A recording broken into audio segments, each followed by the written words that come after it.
Hello everyone, my name is Sanskar Mittal, roll number 21CS 10057, section 1. For my DIY project assignment 3, I will be doing the disassembly and then reassembly of a sandwich toaster. A sandwich toaster is used to make sandwiches by heating the bread which is put inside it. The inside looks like this. It has two metal plates, and once we put our bread in this place, we close it and the heating coil heats the plate and a sandwich is made. To show that my sandwich toaster is working, I'll switch on the power supply.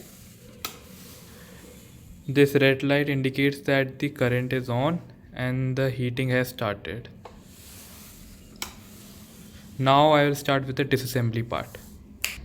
This is the inside of the sandwich toaster.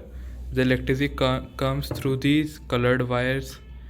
Some part of it goes to the below metal plate and the other goes to the upper metal plate through wires which is protected in the spring cord protector. A part of the electricity goes in lighting these LED bulbs and the other part goes in this heating element which is made of metal. This element is basically a resistor which heats up due to current flowing through it and heats the metal plate. Now this black part is actually a thermostat.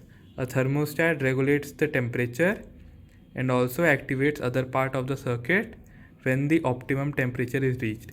So when a sandwich is almost made, this LED bulb glows up indicating that a sandwich is made. This plate is actually an insulator made of mica which prevents the heat from going in the plastic body of the sandwich maker. Now I will be reassembling this sandwich maker.